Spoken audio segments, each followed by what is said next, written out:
Hi guys, welcome back to my YouTube channel. If you don't know who I am, I'm Brianna and I am obsessed with reading.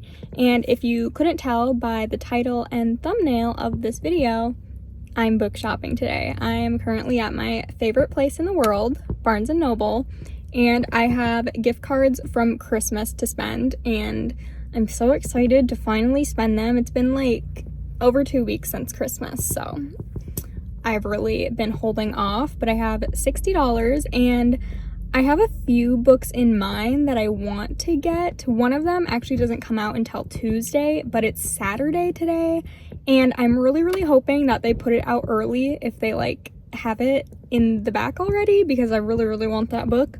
But otherwise, I'm just gonna show you other books that I might get or other books that I have read and enjoyed, and then at the end of the video I will give you a book haul of what I get today.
All right, we are now gonna go to Target to look at some more books, because that Barnes & Noble, every time I come to this Barnes & Noble, I'm so disappointed, and every time I'm like, it's just gotta be better the next time, and it's never better the next time. I think I have another book shopping video posted where I say this exact same thing, and I went to Target afterwards because the Barnes & Noble is just not good selection. They never have like the BOGO tables set up, so it's like they never have good deals.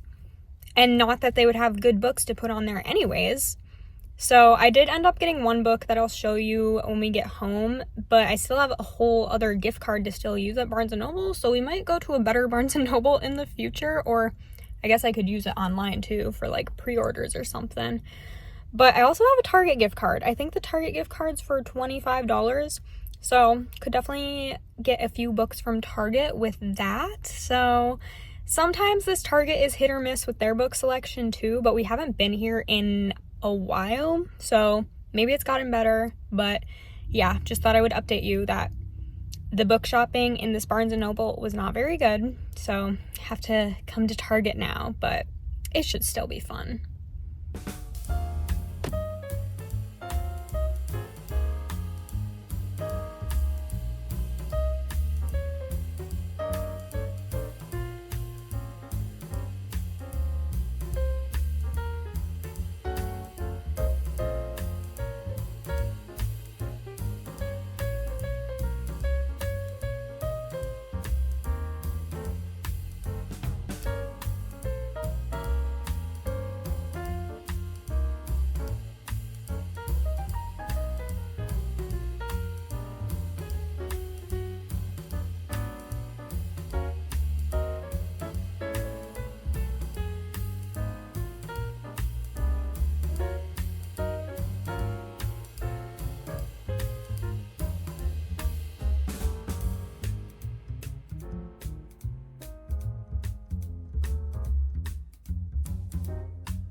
Alright guys, I am back from book shopping. The Target actually had like fully stocked books. Like they had a lot of books. I just feel like they didn't have a ton that were actually on my radar. Like I feel like it was just a lot of romance and not a ton of fantasy and like fiction.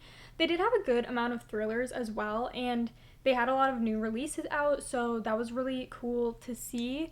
And again, like they actually do have a lot of books to choose from, just none that I was personally looking for. And they also did not have the one that I was looking for at Barnes & Noble.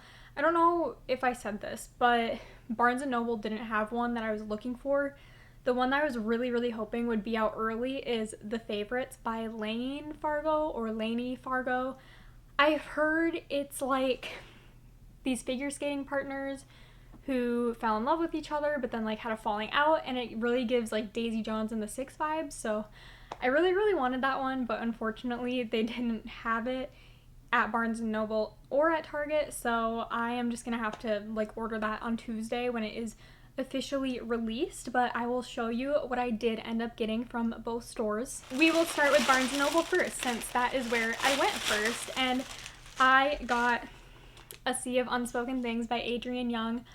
I absolutely love The Unmaking of June Farrow by Adrienne Young. I've probably said it a million times on this channel by now, but that is truly one of my favorite books of all time, so I really want to get into more Adrienne Young. This one just came out. I really want to read this soon.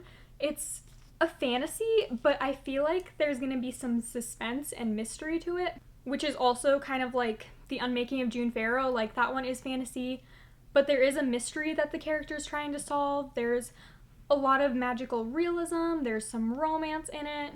Says, in this captivating atmospheric novel, a woman investigates her twin brother's mysterious death while confronting the ghosts of her own haunted past. Like, excuse me, that sounds so good. And it's pretty short. I think it's under 300 pages. Yeah, it's a little bit over 250 pages, so I could definitely get through this very, very quickly, but I'm just so excited to add another Adrienne Young book on my shelf. I also have Spells for Forgetting by Adrienne Young, which I would love to get to soon, but I'm so excited for this one. I was really hoping this would be a book of the month monthly pick for January. It was only an add-on, and I was like, I'd rather have just like the plain book, not like a book of the month logo on it, since it wasn't a monthly pick, because if it would have been the monthly pick for January, I would have picked it no hesitation, and I should have picked The Favorites by Lady Fargo, but I was just feeling a thriller in the moment, so I didn't pick it, but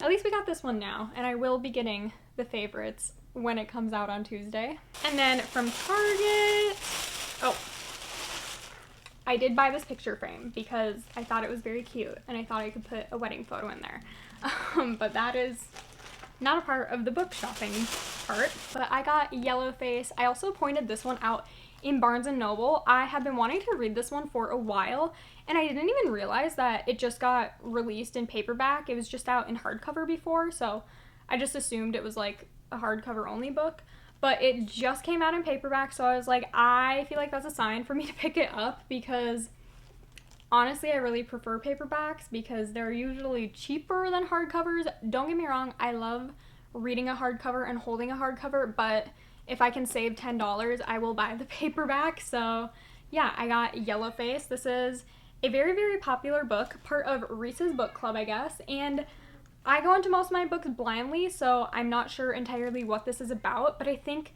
this author dies, and then the character in this book then like steals that author's manuscript and basically sells it as their own, not as the dead author's. So I just think that sounds really, really interesting. So there is my little book stack. Again, I wasn't really going in with too much of an agenda for what I wanted to get.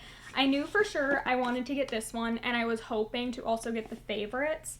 But other than that, I was really just gonna browse around and, you know, see if anything really piques my interest. I am trying to be more mindful of when I buy books and like the books on my TBR shelf. Like, I'm just trying to clean it up. If it's been on my TBR shelf for a while and I really don't feel like I have an interest in reading it, I feel like I should just get rid of it. And then when it comes to buying books, I'm like, okay, if it's not like on my radar to read this month, I don't want to buy it, because I don't want books just to be collecting dust on my TBR shelf. So these were two that I was very, very excited for, so that's why I picked these over any other books. And then, like I said, the Barnes & Noble just, I feel like never has good selection. Not even like just that they don't do the BOGO tables. Like, I can live without the BOGO tables. I don't mind if I have to pay full price for a book, but it's just the fact that they like don't even do it at all. That just really ticks me off, because I have talked to other people like on my social media platforms who work at other Barnes & Nobles, and they're like, it's up to the store to do it, but like they should be doing it. Like, there's no reason they should not be doing the BOGO tables and like different theme tables. Like, my Barnes & Noble is the same exact way every single time I go there, and it's really, really disappointing, honestly, but whatever, it's fine. And then the Target did have pretty good selection. I feel like if I would have went to my more local Target, it might have been a little bit better, because the local Target for me has like 3 or 4 aisles of books, and then this one that we went to today only has 2 aisles. So like, it's still good. It was still fully stocked, but I feel like there would have just been a little bit more variety at the other Target to have like more fantasy and more just general fiction or literary fiction than this Target, that I feel like really just focuses on romance and YA romance. But I am glad we got this at Target, because it was cheaper than it was at Barnes & Noble too. But yeah, I mentioned earlier, I still do have another gift card to Barnes & Noble that I didn't use today, so I'm gonna have to use it eventually. So there might be another book shopping video coming your way. Probably won't go to that same Barnes & Noble, but we shall see. Anyways, I hope you guys enjoyed this video. I know it's kind of just like chill. I'm just showing you books that I'm interested in, or I showed you some books that I have already read and enjoyed. So hopefully you were able to enjoy that and just like chill out and look at some books with me for a little while, make it feel like we're book shopping together, you know? And I do try to like record the back of the book so you can read the synopsis if you want to. You just would need to pause the video on that point, but you should be able to read it then if that is anything that interests you. Make sure to like this video if you did enjoy it, and please, please, please subscribe to my channel. It helps me out so much, and I do post at least once a week. So if you want to see more book content, I'm your girl. I really love doing reading vlogs, like weekly reading vlogs, but I do other stuff like book shopping, bookish things, like recommendation videos. So definitely subscribe, and I will see you back in my next video. Bye!